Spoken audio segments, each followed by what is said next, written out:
Welcome to Momji. My mama says bad words. Thanks for listening. See you next time. Hey, I did it. Good job.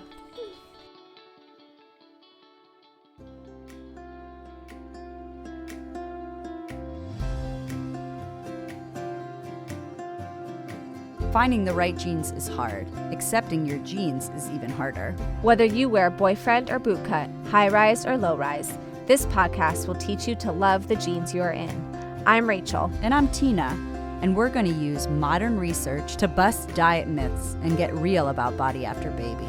We're going to take you on a journey of unpacking your old beliefs about food and weight so you can learn to nourish your body and raise body-confident kids. So put your booty in a chair and let's talk mom jeans.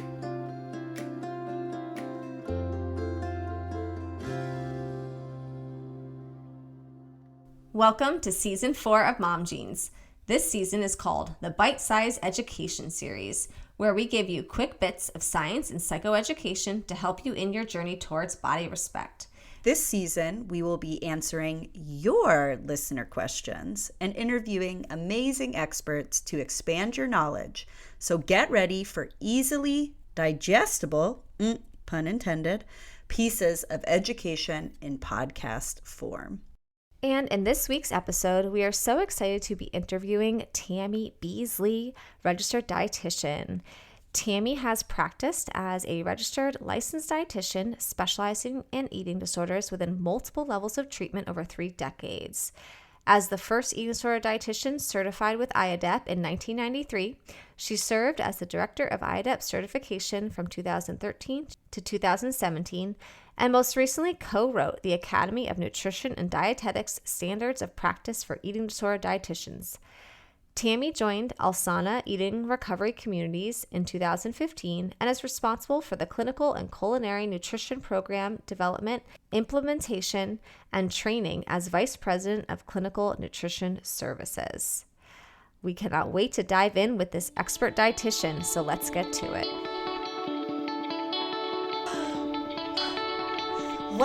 Welcome to this week's episode of Mom Jeans. I'm so excited. Y'all, Tammy Beasley is here, and if you have not met her in person, just wait. You will, if you're a professional, meet her, and you will literally immediately fall in love because Tammy just brings that kind of aura with her. And is it aura? Tammy, I'm pregnant, so like my brain awesome. is like with recall. Got it. Anyways, Tammy just brings that aura with her where you literally just want to snuggle up in her lap and listen to everything that she says. So get ready for an amazing podcast episode. So welcome, Tammy.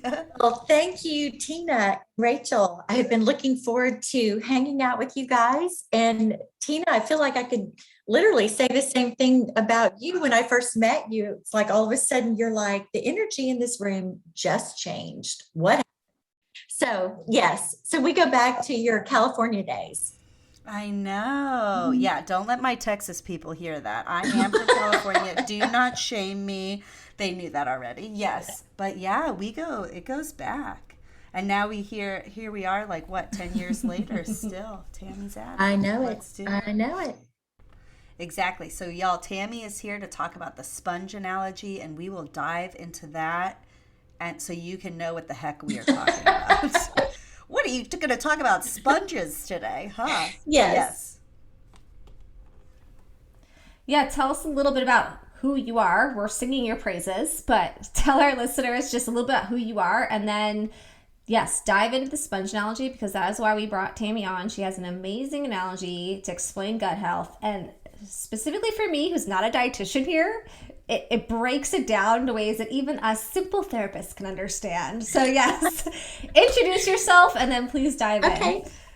Okay. I am Tammy Beasley. I am a registered dietitian. Very passionate about working with clients who want to discover a nourishing relationship with food and body again. And we're not talking just physical nourishment. We're talking emotional nourishment that food can provide us as well. I'm a mom of 2 sons. My oldest is getting married October 9th, and I'm getting a daughter. So I'm super pumped about that. That's keeping me very focused this fall. I've been in the field for 36 years, but about 31 in eating disorder treatment. And I am fully recovered myself.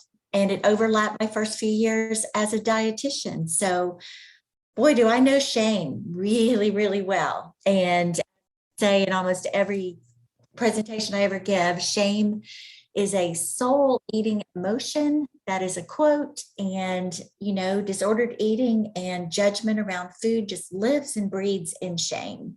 So anything I can do to help someone reduce shame around something that their body's doing that they don't understand, or something about food that they don't understand, it's an honor. So that's why. So yeah, we're bringing you on to talk about gut health, and this could literally be an entire podcast, a whole podcast dedicated to gut health, but we're going to try to do it in a short burst, a bite-sized burst. Boop, there we go. There's our little tagline for this season. And who better to bring on but Tammy to talk about her infamous sponge analogy. And so please tell us, what is it? What is Tell it? us. Well, it all started when I found a very old dried sponge under my sink, probably 26 years ago. I've been hanging out with sponges for a long time, and just really had a moment of like that light bulb moment of like, oh my goodness, this is what a dried sponge looks like. And then it started connecting with my mind that this is so similar to what a malnourished gut probably looks and feels like. So I want to back up a little bit. We know that our body needs consistent energy all throughout the day. And yet our obsessed diet culture society loves to tell us differently, that we can't eat this or can't eat that or can't eat this time of day or that time of night.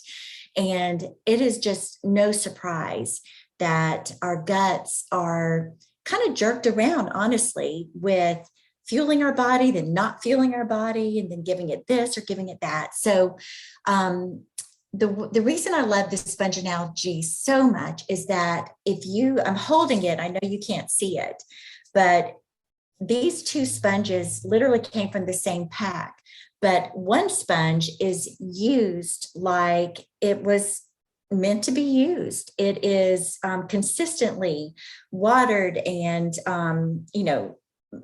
does its function and does it well. And the other sponge has really been neglected, for lack of a better way to say it.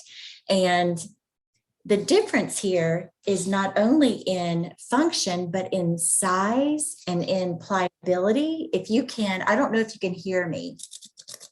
Can you hear that? Okay, I am scratching on the dried up sponge. It is about, oh my goodness, what? Like, I'm going to take a picture, Tammy, because Okay. it literally is so noticeable. Look at these okay, sponges. look Same at the sponges. sponge. And Oh my God. I'm going to turn it sideways. Okay. Okay. That's important to see. Okay. With the clients that I work with, probably the most consistent, complaint, frustration, and really struggle they have is with their guts. When they are in treatment, learning to fuel their bodies again, it's inevitable that their gut is just going to hurt. It's going to be bloated. It's going to be painful. And it makes so much sense to assume that it's the food that's causing that it's food's fault, or even more so, it's my fault as the dietitian on the team because you're making me do this. And I told you that I don't need that, want that, like that, can't have that. But let's back up a little bit and talk about it. So we know that our bodies are incredibly brilliant. Our bodies love us so much. We always talk about trusting our bodies, but we kind of forget that our bodies also have to mutually learn to trust us again too. So when we're losing trust with our bodies are also losing trust with us. So when you think about what happens if your body sees that, whoa, different, I'm not getting enough energy to meet my needs today, or all of a sudden I've stopped eating all dairy products because my person read something on the internet that said they shouldn't eat that. Whatever the reasons are, they give those things up. The body, with the less nourishment or energy that comes in, the body's got to decide what is the most important thing for me to do right now. The most important thing is to keep my heart beating and my brain functioning. So everything the body begins to do begins focusing on, okay, if I don't have enough energy to make that happen, I'm going to have to give it up because my heart and my brain need it most. That's a beautiful relationship the body has. It will literally give everything up for the heart and the brain. But what happens, and we tend to forget, is that one of the things that the body has to give up is literally even the creation and the making of digestive enzymes. Think about it. If the body isn't using its gut fully and it's not eating a certain food that it naturally has an enzyme to help break it down, the less it's seeing that food come into the body, the less it needs that digestive enzyme. So it makes sense that the body's going to go, I don't need that. If I need energy for my heart and brain, I'm going to have to give that up. So it's not that it doesn't care about it. It's just that the body's having to prioritize. So over time, the gut begins literally, not only the lining of the gut begins becoming kind of, really not pliable, not like if you see me like pressing on this dried up sponge, I can press as hard as I can press and I can't even get it to bend. I mean, it is like a rock compared to this, and I can just boom, I can just fold it up in my hand. So here we are with a malnourished gut that has lining of the gut and function that's just not been used. So it's kind of lost its ability. It's lost its size and its function, but it's also lost the digestive enzymes that it needed to make the food actually break down and absorb in our system like it's meant to do. So the thing that we forget is that a digestive enzyme is protein and fat, and carbohydrates are what make it work. So think about if you're not getting enough energy into the body and the body's got to prioritize, and say it's not getting enough protein or fat, it's not going to waste that on a digestive enzyme because it's going to protect it for the brain cell if it possibly can. So you've got lack of the tools that help the gut work. So what I want to show you is what happens when you begin eating that food again or trying to nourish your body more in recovery from an eating disorder. I'm going to use a water bottle and I'm going to pour it onto this little tiny dried sponge. And I want you to tell me what happens, Tina and Rachel. So when I pour it, do you hear that? Can you hear that at all? We can, Okay. yeah. I feel so sad for that person's butt. Yeah. Yes, that dripping you heard was literally the water. I'm going to do it again, and I want you to see how the water will sit on top. I could literally, it'll pour off, but It's I not can hold, absorbing it. and it just stays on top in like a little pool. It drips off and then a little bit absorbs, but not very much. Okay, so hold on to that. So not only did it didn't even have the capability of absorbing it. It lost it. It couldn't use it. It ran off the side. That's important to note. But where it was able to soak up, it took extra time to do that. It wasn't a fast process. And it's a famous Southern word, poof. right? If It's you can very see, scientific. it is. Do you see the poof Yes. right there? Okay, if you're looking at this, you can begin seeing this dried up sponge become distorted because it only expands right where a few drops of water came in. So we've got this expansion here, and then way over here, we've got a poof here. And the amazing thing is one time I left the sponge in my hotel room after doing a talk. 4 hours later, I come back from dinner and I look at my sponge, and it had continued to morph and distort. And literally the bottom half was dried and stiff, and the top half was just, sticking out in all these areas because it had kept like soaking and slowly absorbing, but it couldn't do it well. So compare that to a sponge or a gut that's used all the time like it was meant to be used. So I'm going to pour the water bottle into the sponge. Okay, first of all, is there any puddle or pool on the top? Not at all. Absorb it right away. Yeah. And I can literally, and I've done it before, I can gradually pour this entire water bottle into The whole Onto thing? the I've done it sponge, and it before. won't drip off the So side. look at that. It just Wow. absorbs Look it at that. nonstop. side by side, Wow. holding it. It knew exactly what to do with it. What I'd like to point out is that the water went in and dispersed everywhere. That's important. Where you see this, the water only goes in a small area and protrudes that area. That's the pain in the gut. That's the bloatedness and the distension from a gut that's not really nourished well or consistently, or doesn't have the digestive enzymes as part of that process to even functionally break something down so you could absorb it. But this sponge, man, it knew exactly what to do. It immediately took care of it. There was nothing that was wasted. It just took it everywhere it needed to go, all through the sponge, like ready and alert. And what I also like to point out is that, and most clients like to point this out, is that, whoa, wait a minute. That sponge is heavier now. Oh my goodness. And like, absolutely. Of course it is, because it's full of nourishment. It's full of water. And that's exactly why I'm pouring it out now by squeezing it.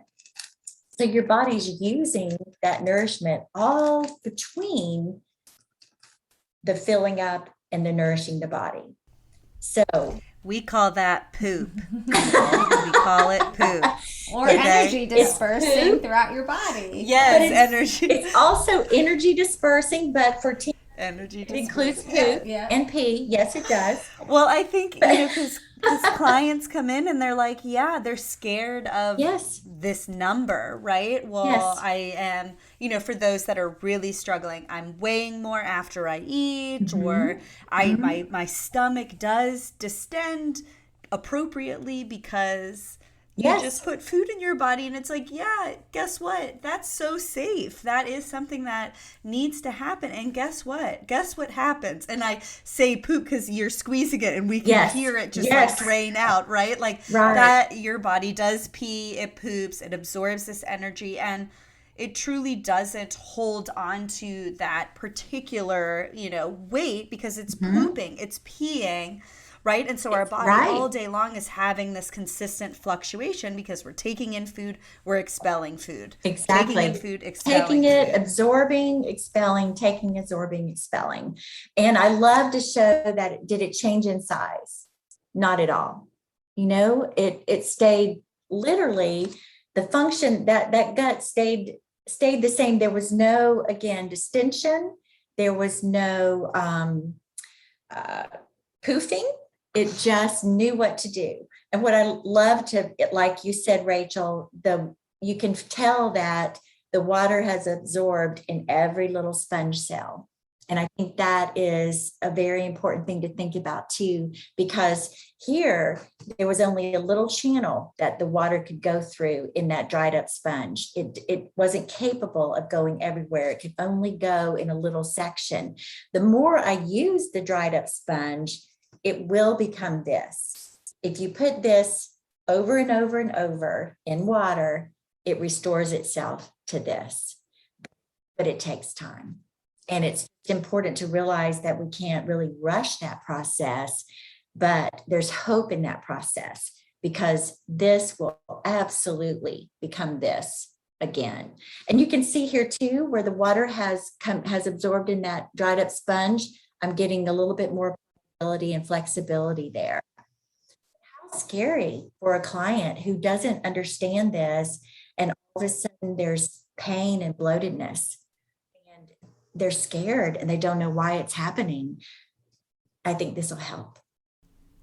I think that hope is so important, because to your point, when you start re-nourishing that gut, it doesn't feel great right away. It is uncomfortable. No, it doesn't. It might not feel like this is the quote unquote right thing to be doing. Mm-hmm. So to your point, it takes time in order to get to that space, but that is what your gut was designed to do, to adequately absorb it, and then to be able to disperse it appropriately throughout your entire body.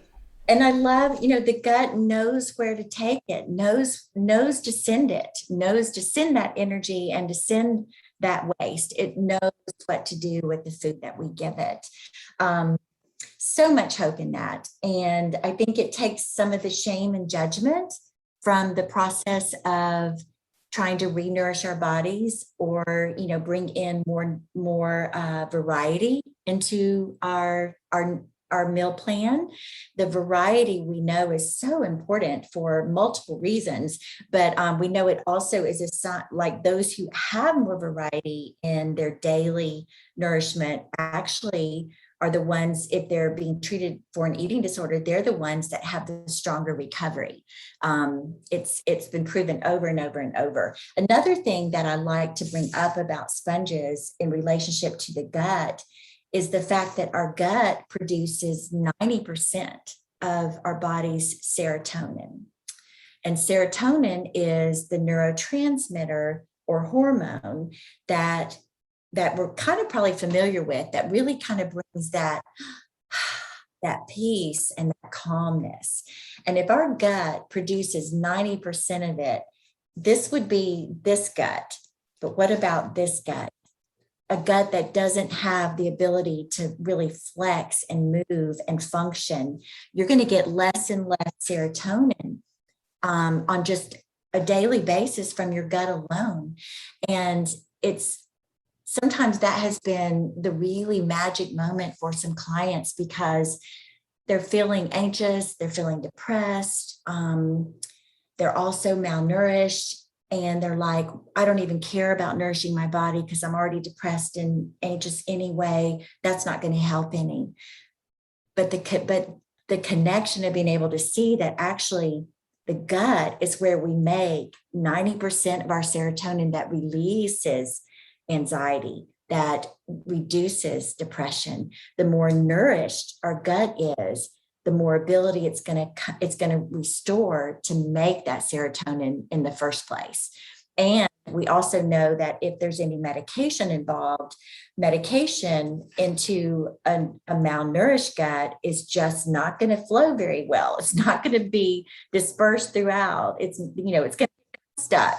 But medication in a sponge that's flexible and pliable and used consistently, that medication is going to absorb and go exactly where it needs to go. So for double reason, nourishing our gut is actually one of the best gifts we can give to ourselves if we struggle with depression. I'm thinking about those clients that are like, okay, I believe that I have an allergy. I believe I have an intolerance to something. And, hopefully in our first episode of this week, talking about gut, you'll be able to get a little bit more kind of education and steps towards that for our listeners. But if someone is truly confused, what are your thoughts on that? Like, what are first steps? When do they seek medical attention? Like, how do we know when you actually are having a gut that is malnourished, or possibly malnourished and an intolerance and an allergy, or just an allergy? It's confusing. It is very confusing. First of all, just again, if there's ever an immediate reaction of shortness of breath or swelling, that would be immediate medical attention. So just need to make sure that we say that. But when we go to, the more typical things that, that concern someone about, I just don't think I think I'm not tolerating that well. It makes my stomach feel bad. What do I do? I think what I know we do at Alsana, the first place we start is truly nourishment itself. It is, and at that point, depending on how severe the malnourishment might be, we just want nutrition in. So in the beginning, we're trying to literally take the foods that are the most well tolerated and get enough of that energy in to begin healing the gut, which also begins healing the brain. So as the gut becomes more nourished, the brain becomes more nourished, which means the thoughts are more clear. So you're able to kind of discern where fears are coming in. You're able to discern whether your thoughts are, like, where did I learn that piece of information? And, how is that functioning for me? How is that helping me make the choices around my food? I don't know if that part makes sense, but then we like to just kind of really sit and talk through what I would call a food timeline, where you're just kind of looking at, okay, let's talk about the food that you may be afraid of, that you feel like you can't tolerate. When did that start? Let's talk about that. What else was going on? Was it a period of time where you were, all nourishment was being reduced? Was it a period of time where you were only eliminating that one food? How long has that happened? What are your symptoms around it? We love to work with safe, what we call safe food hierarchy, where we'll talk with our clients, and the foods that they are most fearful of, we kind of separate them out and try to get like a least to most hierarchy of what's the least feared and the most feared. And as our body is more nourished, we will begin just gradually reintroducing the least feared of that food category, if that makes sense.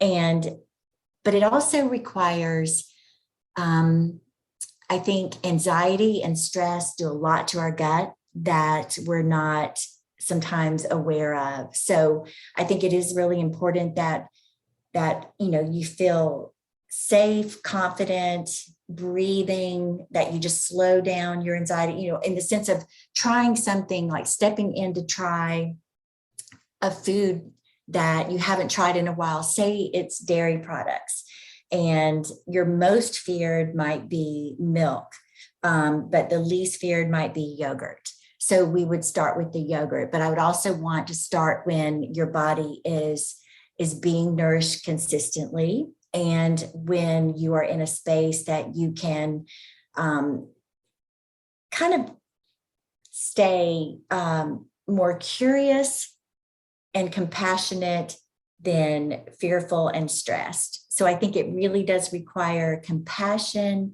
curiosity, calmness around trying something. And does that? Yeah, I think this is like literally the pure definition of gentle nutrition, right? Where it's like, let's be nice to our bodies. We're literally not trying to torture them. We're really just trying to like connect to that body attunement. So we're trying to do it in a gentle way, right? You're not trying to slam like, oh, okay, you haven't eaten dairy in 5 years. Great. Let's start off with like dairy at every meal, Yes, and like right. 17 servings of dairy a day. And I hope you get diarrhea. It's like, no, we can start with a yogurt after you've been fueling your body consistently for whatever period of time. Slow and consistent. Yeah. And I would, like you said, I wouldn't try 5 different dairy products all at one time. You want to just kind of try one at a time, and then kind of sit and pay attention to, how is it, what's coming up, what fears, emotions are coming up, what body feelings are coming up. Because a lot of times, you may think, oh my goodness, my stomach's hurting. But when you really look closer, it's anxiety, and it's showing up in your gut, and your gut's going, oh, and so instead of it actually being my stomach's hurting, it's actually like, oh, I'm actually pretty anxious here, and recognizing that it's showing up in our gut. I think I love to do the timeline, like I mentioned. I love to kind of ask prompt questions to kind of dig deep, like, what does the elimination of dairy mean to me? Like, what does it give me? What do I get from it? What function does that serve in my life? What do I gain? What do I lose by not having this food? And maybe in that curiosity experiment, you might realize that, man, I really miss my grandmother's homemade ice cream. And I remember how much fun it was at 4th of July to have that. So you're able to kind of broaden your focus around not just, I can't have that, but what have I given up around that? And that it's bigger than just the food itself, that you might also have given up community or freedom to go to Baskin Robbins ice cream, or, whatever it is that I think we need to recognize and put the two kind of side by side and see that it's that, the setting aside a certain food actually is probably more than just setting aside something made of carbon, protein, hydrogen, oxygen, that kind of thing. It's bigger than that.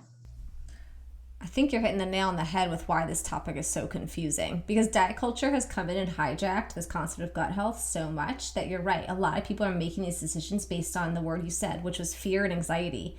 A dietitian is talking about fear and anxiety. Those are therapist words, but do you see why? Because this is all so entangled now. It's not just about the enzymes in the yogurt. It's about all the morality behind certain foods, and the fears about foods, and the fears about bodies. And it's just, there's so many different layers. So I think this is a great journal prompts, because it's asking all of you who are listening and wondering about this whole concept of gut health, can you take a step back and look at, is there more to your food choices or your physical discomfort than just the actual nutrients in the food product?